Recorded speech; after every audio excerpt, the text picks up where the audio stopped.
हमको पुकारा, परम शैव नैमिष तपी मौन क्यों हो। बोलो गुरु बंधु बोलो, आज मौन क्यों हो। कहाँ रह गई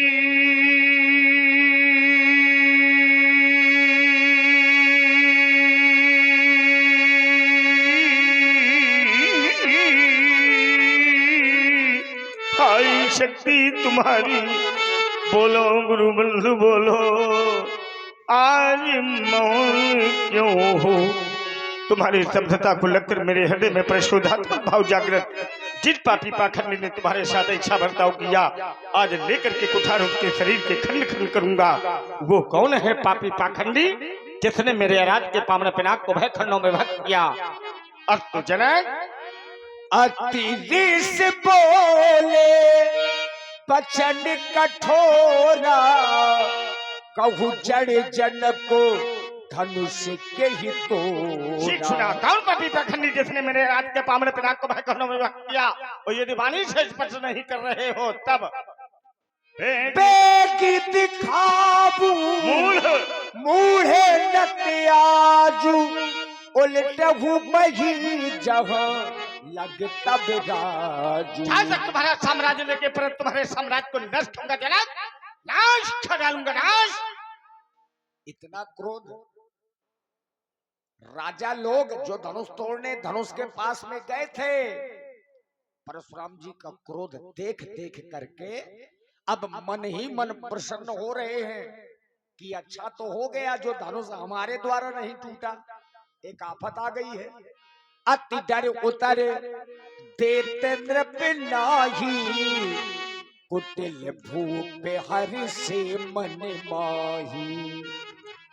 लेकिन भगवान राम जी ने जाना कि सभी लोग डरे हैं, यहां तक माता सीता भी डरी है, तो स्वयं भगवान श्री राम आगे आए। सब है बिलो के लोग सब जान जान की भीर, हृदय लहरस विषाद कछु बोले श्री रघुबीर। हे नाथ राम, भगवान शंकर के धनुष को वही तोड़ सकता है जिस पर ऋषि मुनियों की कृपा होगी। धनुष तोड़ने वाला आपका कोई दास ही होगा। नाथ शंभो धनु भल जनुहारा, हुई है क्यों एक दास तुम्हारा। आयस का है कहिए किन मोही,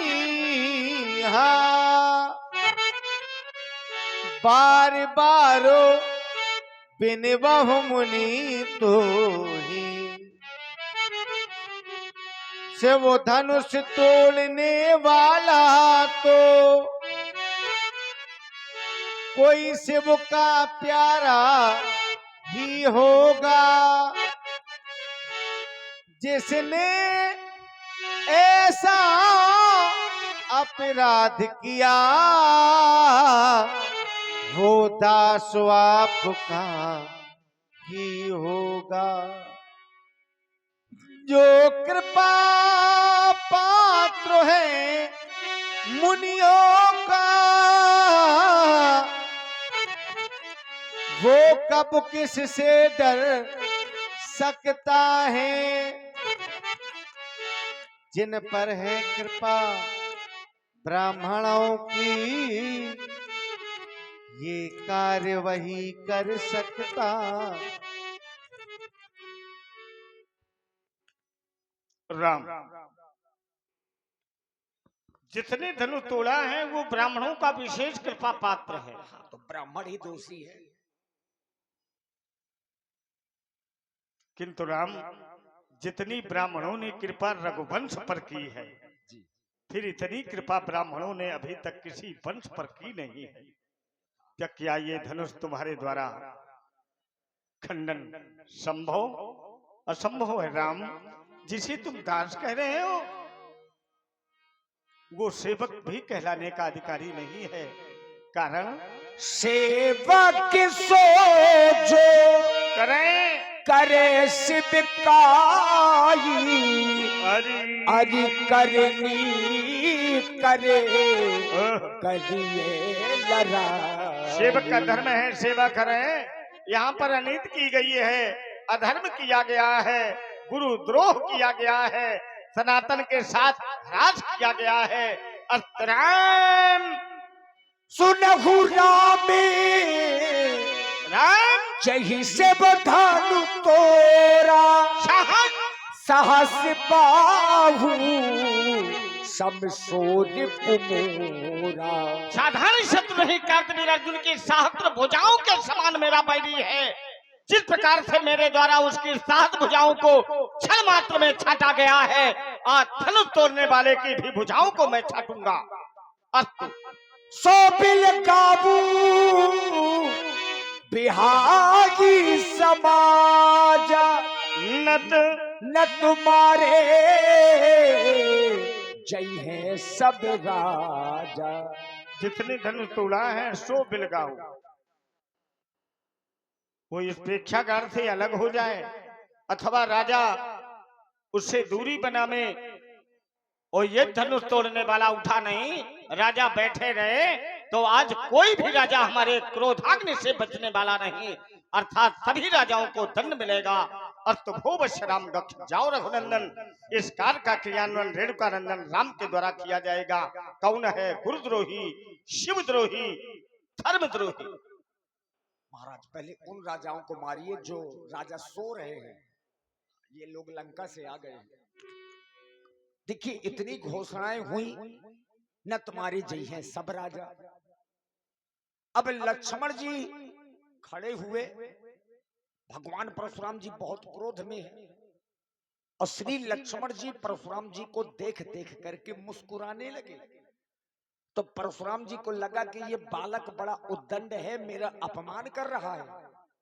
सुनी मुनि बचनों लखन मुस्काने, बोले परशु धर ही अपमाने। सुनी मुनि बचनों।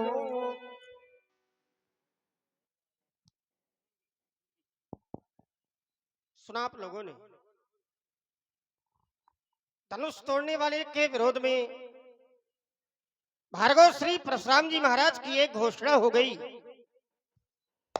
जैसे धनु तोरा सहस बाहु समसोरी मोरा, सो बिलगाऊ विहाई समाजा अरुणत मारे जिन्हें समराजा।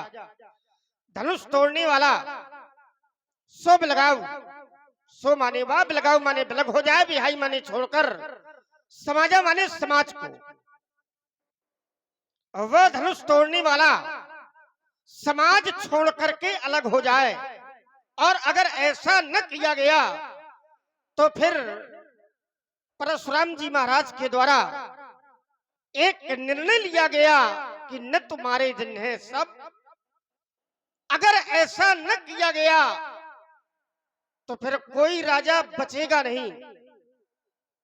एक दो राजाओं को मारने से बाबा जी का काम बनने वाला नहीं है। राजा मारे जाएंगे सब, लेकिन कब? अगर धनुष तोड़ने वाला महात्मा जी को ना मिला तब। एक घोषणा महात्मा जी ने कर दी और राजा जनक से, वेग दिखाओ और मूढ़ न थे आजू, उल्टो मही जा लगी तू राजू। या तो धनुष तोड़ने वाले को दिखाया जाए और या तो बताया जाए। और अगर दिखाया न गया, बताया न गया, तो महात्मा जी कह रहे कि मेरे द्वारा एक निर्णय लिया जाएगा। और निर्णय क्या है? उल्टो मही, मई माने पृथ्वी, जहां तक राजा जनक का राज्य है और वहां तक की मई माने पृथ्वी को महात्मा जी उलट देंगे। विचार करने लगा, क्या धरती का भी कोई अपराध है? क्या धरती इस कार्य में सम्मिलित है? क्या धरती का कोई दोष है? महात्मा जी के द्वारा धरती के लिए जो निर्णय लिया गया है, क्या ये उचित है? धरती के लिए महात्मा जी ने जो निर्णय लिया, हमारी दृष्टि में ये उचित नहीं है। क्यों? क्योंकि ये धरती साधारण नहीं है। विष्णु पत्नी नमस्तुभ्यम, भगवान विष्णु की पत्नी है ये। और भगवान विष्णु की पत्नी मात्र शक्ति के लिए ऐसा निर्णय महात्मा जी के द्वारा अगर लिया जाएगा तो हमारी दृष्टि में ये तो अपराध हो जाएगा। और ऐसे बाल ब्रह्मचारी के द्वारा अगर समाज के मध्य में अपराध किया जाएगा तो फिर ये अपने जीवन के साथ में न्याय नहीं कर पाएंगे। जब जब धरती में कोई अत्याचार हुआ तो ये धरती अपना दुख लेकर के ऐसे मुनि महात्माओं के पास में ही जाती है। एक बार एक अत्याचारी के अत्याचार से पृथ्वी संतापित हुई तो गाय का रूप बनाया, भेड़ रूप धरी हृदय विचारी और गई जहां तासुर मुनिझारी। किया क्या? तो बोले निज संताप सुनाए सो रोई और काहू थे कछु काज न हो। मुनियों ने विचार किया, उपाय निकाला, ऐसी सभा में गए, वहां से मार्ग मिल गया। कहने का तात्पर्य यह है कि जब जब पृथ्वी में कोई अत्याचार होता है तो पृथ्वी अपना दुख लेकर ऐसे मुनि महात्माओं के पास ही जाती है। और अगर मुनि महात्मा ही पृथ्वी के प्रति ऐसा निर्णय लेने लगेंगे तो फिर ये कहां जाएगी? कौन न्याय करेगा? कौन बचाएगा? चलें, ये तो बाबा जी ही बताएंगे। स्वामी जी प्रणाम। आयुष्मान भव, कल्याणमस्तु, विजयी भव। और सब कुशल मंगल। अपि कुशलम तु वर्तते। बड़ा क्रोध है? कतई नहीं। नहीं है ना, क्रोध है ही नहीं। कतई नहीं। हाँ, क्रोध है ही नहीं। नहीं है। हम तुम्हें प्रमाण दे सकते हैं कि परशुराम के शरीर में क्रोध नहीं है। नहीं, प्रमाण तो चाहिए, लेकिन पहले हमसे ले लो। तुम्हारे पास कुछ है ही नहीं, तुम दोगे क्या? तो ये व्यापी कोप शरीर क्या ये है? तुम्हें लग रहा, चूंकि तुमने हमको कभी देखा नहीं, लग रहा है। ऐसा लग रहा। देखो महाराज, लगना विषय अलग है। जहां लगता है वहां उत्प्रेक्षा अलंकार है, जनु जानो मनु मानो। और जहां लगता है वहां होता नहीं है। और यहां प्रमाणित है, बहुरी बिलोक विदेशन और काऊ कायत भीड़ और पूछत जान अजान जिमी, क्योंकि व्यापे को ऐसे माने होगा है ना। जौन बताइए तो सही है सर। नहीं तो तुम जो बोलोगे वो सही है। हाँ बिल्कुल सही है। पूछत जान अजान जिमी तो माने हम फिर कर क्या रहे हैं? जब मैं सब कुछ जानता हूँ, विषय हमारा ये नहीं है। और फिर क्या है? पूछत जान अजान, इसका भाव क्या है? हमने ये नहीं कहा कि जान करके अनजान बन रहे तो हो। पूछत या जान अजान, ये इसका भाव क्या है? विषय विषय जानना नहीं है, विषय क्रोध है। वहीं आओ, विषय जानना नहीं है, विषय क्रोध है। और क्रोध के लिए मैंने प्रमाण दिया है। देखो, हम जो कहें वो सत्य ही होगा। हम जो कहें वो असत्य होगा। सत्य क्यों होगा? सत्य इसलिए होगा। अभी थोड़ी देर पहले आपने एक सूक्ति दी थी ना, एक अर्धाली दी थी, हम सुन रहे थे। वेद तत्व तब नृप सुत चारी, और वेदों का जो तत्व है उसे आप बड़ी प्रकार से जानते होंगे और चिंतन भी होगा वेदों का तत्व है क्या।